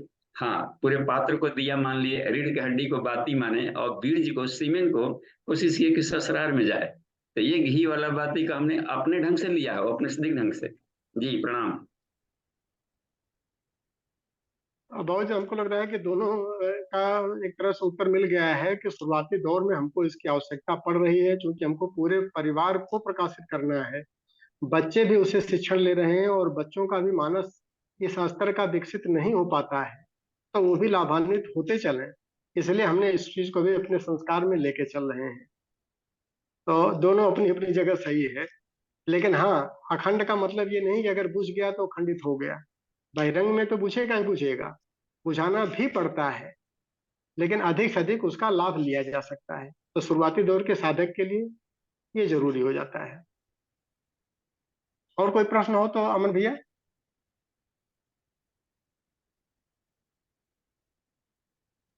जी भाई साहब, आज चैट में। हाँ, चैट में कुछ इसमें। और प्रश्न आए हैं शायद। हाँ हाँ, जयशंकर मिश्रा जी का प्रश्न है कि प्रणाम बाबूजी, मंत्र लेखन का क्या साइंस है? तो ठीक है, देखिए मिश्रा जी को प्रणाम। देखिए, मंत्र लेखन का साइंस क्या है, पहली बात देखिए। एक तो हमको भी 1999 में श्रद्धा बढ़ी मंत्र लेखन का, उसके बाद फिर डिसकंटिन्यू नहीं होने दिया। जबकि 99 का मतलब होता है कि 19 वर्ष बाद, कहिए 80 में जुड़े, उसके पहले भी लिखते थे, केवल अनुष्ठान वगैरह के समय लिख लिया, वो कर लिया। लेकिन एक एक सूत्र मिला कि कितने तरीके से गायत्री मंत्र का लाभ लिया जा सकता है। तो 3 तरीके से गायत्री मंत्र का लाभ लिया जा सकता है खूब। अब तीनों पर जोर देने लगे। पहला तरीका है कि यज्ञ से। तो उसमें यज्ञ के माध्यम से भी हम लोग मंत्र बोलते हैं। तो यज्ञात प्राण अस्थिर मंत्र है, उसमें लिखा हुआ था कि कोई भी मंत्र अग्नि के सम्मुख यज्ञ के कुंड में बोलते हैं वैदिक मंत्रों को, तो मंत्र में प्राण आता है। देखिए, यज्ञात प्राण अस्थिर मंत्र, मंत्र प्राणवान बनता है। दूसरी बात, जपात मंत्र से संसिद्धि। प्रतिदिन मेडिटेशन में गायत्री मंत्र का जप चलता है, तो इस क्रम में क्या मिलता है, मंत्रों की सिद्धि मिलती है, मंत्र सिद्ध होता है। अनुष्ठान करने पर 1.25 लाख का 24,000 का अनुष्ठान किया जाए, तो ये मिल गया है। और तीसरा मिल गया था अति प्रकाशमांशैव मंत्रो भवति लेखनात्। मंत्र का कोई लेखन कर रहा हो तो आत्मा में प्रकाश चला जाता है। तो इसके साइंस पर विचार कि ये कैसे होगा, लिखन ले रहे हैं तो जब करते समय मन जहां तहां जा सकता है, तो लिखते समय भी तो मन जा सकता है जहां तक। हमने भी लिखा तो देखा कि इसमें भी उसमें चल रहा है। तो कहीं ना कहीं पर समय निकाल कर, चूंकि मन की स्पीड इतना तेज है कि 1 सेकंड में जहां 22 लाख चला जा रहा है किलोमीटर वो, तो अब समझा जा सकता है इतना। जब तक से सोचेंगे तब तक से मन 1000 जगह घूम के आ जाता है। और कलम भी है, सोच भी रहे हैं, फिर भी जो बाहर भागने का प्रयास है, तो आत्मा में कैसे प्रकाश गया। तो देखिए, इस कुछ और कारण है इसे मिश्रा जी। पहला, कि मंत्र आप लिखेंगे तो उंगलियां एक योगाभ्यास करती हैं। देखिए, एक खास अवस्था में घूमती है, और उंगलियों का सिस्टम है, एक तार जुड़े होते हैं सर्वाइकल से, ये देखिए। और सर्वाइकल पर विशुद्धि चक्र है, और यहाँ से तार पूरे 16 पॉइंट पर गए हैं ब्रेन में। ऊपर सहस्रार भी है, ब्रह्मरंध्र है, ललाट और रुद्र ललाट है, भौहों के पास, नासिकाग्र में, और सारे चक्रों में फिर देखी जाकर है। इसके अलावा जहां जहां ज्वाइंट्स हैं, जोड़ हैं, उन सारे जोड़ों में नाखून के अंतिम छोर तक है। तो इसलिए ये इतना फायदा कर जाता है कि एक जगह और लिखा है गुरुदेव ने कि जो मंत्र लेखन का नियमित अभ्यास करते हैं उनको बुढ़ापा में पार्किंसन, हाथ वगैरह कांपने वाली बीमारियां नहीं होती है, नहीं चलते समय कि नहीं हाथ कांपता है। इसका मतलब होता है कि एक सूक्ष्म तंत्रिका तंतु का भी अभ्यास चल रहा है। तीसरी बात कि त्राटक बराबर होगा, आंख बंद करके नहीं लिख सकते। आंख बंद करके मेडिटेशन कर सकते हैं लेकिन लिख नहीं सकते। तो ओम जहां भी लिखा तो क्रेनियल सीधे फोटोग्राफी ले लिया ब्रेन, तो कुछ अक्षरों का फोटोग्राफी सिस्टम से ऑटोमेटिक भीतर काम करते रहता है। तो कुल मिला करके बहुत ही ताकतवर है, और मेडिटेशन हुआ तो हो ही गया, वो तो प्लस पॉइंट में रह गया। लेकिन इसमें ये सारे सिस्टम मिलते हैं। एक और बात, जैसे ही आपने मंत्र लिखा तो उंगलियों के पोरों से सिलाही के छोर से होते हुए कागज में चिपक गया है, यानी इलेक्ट्रोस्टैटिक के जो उसमें मैग्नेटिज्म आ गया उसमें, और सब अभिमंत्रित हो गया है। जो नलनील ने जिस पत्थरों पर राम लिखा वही पत्थर तैरते थे, यूं ही नहीं कि कोई भी दे दिया दे देते, पत्थर के खदान होते हुए भी राम लिखना हुआ और वो तैरने लगे। तो ये कहा कि अभिमंत्रित आपके कॉपी हो जाएंगे, ये स्टोर करके घर में रखेंगे कहीं, पीले लाल पीले कपड़ों में संभाल के रखिए, तो पूरा का पूरा घर ही तीर्थ बन जाएगा और बराबर रेडिएशन करते रहेगा। पृथ्वी पर कहीं भी घूमेंगे यहीं से आपकी रक्षा करेगा वो। आपके मकान के आसपास कोई गुजरेगा तो लगेगा कि पता नहीं क्यों शांति मिल रही है यहाँ पर। तो अपने को तीर्थ बनाया जा सकता है। कहीं मंदिरों में प्राण प्रतिष्ठा करनी हो, जैसे मथुरा में करना था गुरुदेव को, या शक्तिपीठ पर होता है, तो पहले मंत्र लेखन करवाए जाते हैं ढेर सारे, और उसको वहां पर रखे जाते हैं। इसका मतलब है कि चार्ज पार्टिकल्स मैटर के रूप में भी रखा गया। तो ये सारे वैज्ञानिक कारण हमको दिख पड़े तो श्रद्धा बढ़ती गई जी।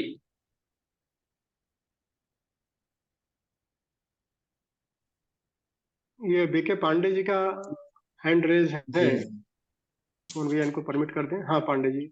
बाबूजी प्रणाम, भैया प्रणाम। प्रणाम जैसे जी। चलते फिरते मानसिक जप के रूप में बीज मंत्रों का प्रयोग किया जा सकता है।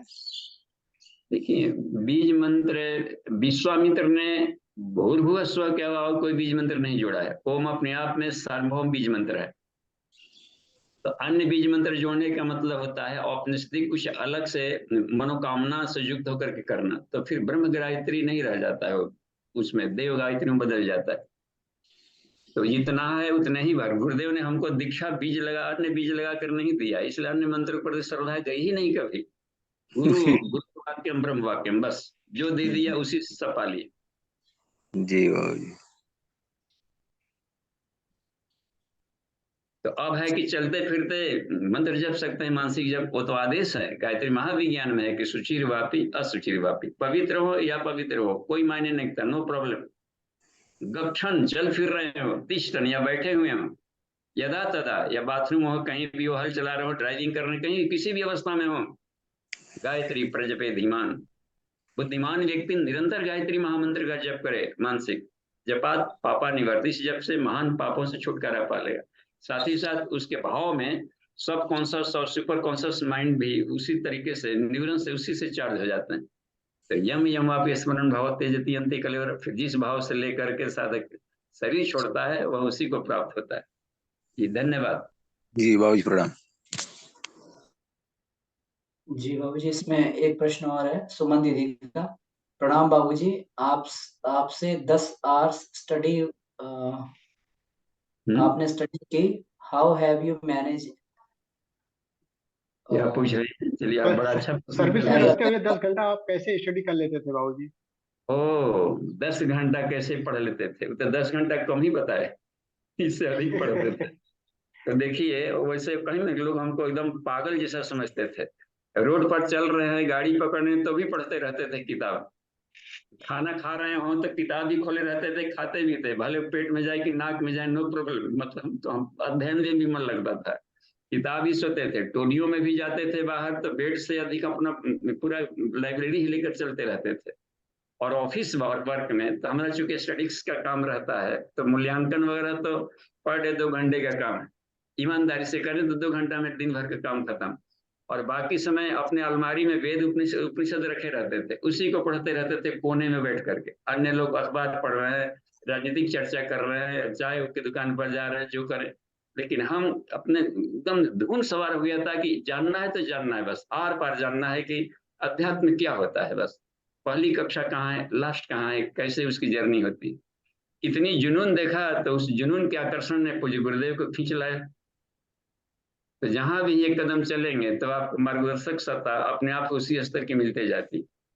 तो ऐसे बन गया था दी। और सुबह 4 बजे से लेकर के 8 बजे तक हम किसी से अन्य से बातचीत नहीं करते, मिलते ही नहीं थे। 4 घंटा उसी में जप करना है, ध्यान करना है, प्रैक्टिकल्स योगाभ्यास करना है, उपनिषद अध्ययन करना है, तो यह है उसके तत्व ज्ञान को महत्व दिया है। जी। एक प्रश्न बाबू जी और है, 1 मिनट समय भी है, कि जो प्रारंभिक स्तर पर साधक कैसे शुरू करे साधना? देखिए, प्रारंभिक स्तर पर जो उन्होंने दिया है कि देखिए, नियमित उपासना में पहले तो रूटीन को ठीक करना चाहिए, जैसे बताए कब जगना उठना है, सिस्टम को ठीक करना पहला काम होता है। और यह है कि अन्न में कुछ कड़ा ना लगे, तो एक बारगी में ही अस्वाद व्रत लंबा न कर लें, वीकली कर लें, गुरुवार के दिन या संडे को दिन। हम भी अचानक नहीं छोड़े थे कि सारा वेराइटी खाते थे, तो ऐसा नहीं कि एक ही बार महात्मा जैसा स्टेप कर लिए, कारण कि हम वेराइटी सब खाएंगे, उसमें कोई कटौती नहीं होगा, लेकिन 2 बार अब केवल खाएंगे, एक बार दिन में, एक बार रात में, बीच में पानी पीते रहेंगे। यहाँ से अपनी जर्नी शुरू किए थे। तो अपने को देखते जाएं कि हमको हम कहाँ पर हैं और कहाँ पहुंचना है। अपने रूटीन में, अपने स्वाद में, अपने मनोभूमि में रहते हुए कितना हल्का सा अपने को टाइट किया जा सकता है। तो ये थोपा हुआ रूटीन कभी उपयोगी नहीं होता है। हर साधक का, हर स्टूडेंट का अपना रूटीन होना चाहिए कि अपने ढंग से हम ये काम कर लेना है, पर डे योगा कर लेनी है, पर डे नहा भी लेनी है, पर डे स्टडी भी कर लेना है, पर डे ड्यूटी भी हमें करनी है, और पर डे अपने आप को रिक्रिएशन, मनोरंजन भी करना है। ये सारे रूटीन में शामिल रहे, लेकिन टाइमिंग क्या हो वो हर व्यक्ति का अलग अलग होना चाहिए। बस बाबू जी, हमको लग रहा है कि समय भी अब हो जी, चुका है और प्रश्न भी लगभग आज के सारे हो चुके हैं। ठीक है, धन्यवाद। समापन आप करें। और फिर आज की कक्षा को यहीं विराम दिया जाता है। लेकिन हम फिर आप लोगों से जरूर एक नम्र निवेदन करेंगे कि शनिवार और रविवार की कक्षाओं में उपस्थिति जितनी ज़्यादा रहेगी, उतना ही ज़्यादा हम ग्रहण कर पाएंगे। क्योंकि वीडियो देखना एक बात के बाद में, और क्लास में ऑनलाइन जुड़ना, दोनों में बहुत अंतर होता है। ज़्यादा से ज़्यादा फायदा इसमें तभी मिल पाएगा। तो आज की कक्षा को यहीं पर समापन किया जाए। एक बार ओम, 3 बार शांति के साथ में कक्षा को यहीं विराम देते हैं। ओम।